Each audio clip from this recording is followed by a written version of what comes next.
Kwa ndugu wanafunzi na ndugu walimu, kilichotuleta sisi hapa ni kuyashuhudishia macho yetu kwamba yale ambayo tulisema kuyafanya katika eneo hili yanayohusu madarasa, yanayohusu maabara, yanayohusu madawati, yanayohusu mazingira kweli yanafanyika au yamefanyika katika viwango ambavyo tunataka. Kwa hiyo tukasema tufike hapa tuwaone ninyi wanafunzi mnavyoendelea na taaluma yenu kusoma, lakini tushuhudie yale ambayo tuliahidi katika maeneo yenu kama yamefanyika kwa usahihi. Kwa ndugu wanafunzi, la kwanza ambalo tunawahusieni baada ya kuwa tumejiridhisha juu ya yale ambayo CCM iliahidi katika shule hii kwamba yanafanyika, na kwa kweli katika hatua hiyo tukushukuru sana mkurugenzi na uongozi wote wa halmashauri ya jiji la Dodoma wakiongozwa na mkuu wa wilaya na katibu tawala kwa namna ambavyo mmeendelea kushikilia huu mnyororo wa elimu na kuhakikisha tunapata matokeo ya maana katika jiji la Dodoma ya miundombinu.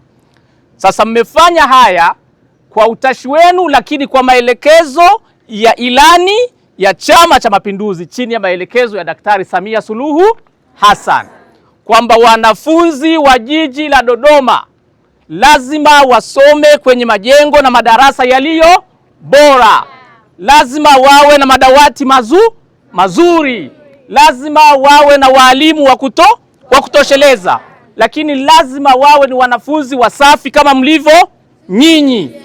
Mkishakuwa hivi, manake mtakuwa na uwezo wa kuwasikiliza walimu, mtakuwa na uwezo wa kusoma vizuri, lakini mtakuwa na uwezo wa kuwa viongozi wa baadaye. Ndio sio?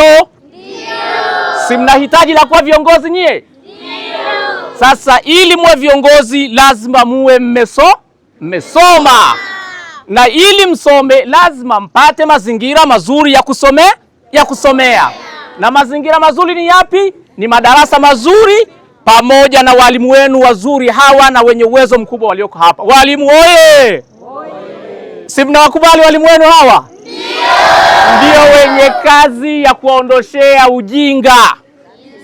Tunao maadui watatu na bado tunapambana nao. Tunao maadui wa maradhi, umaskini na ujinga.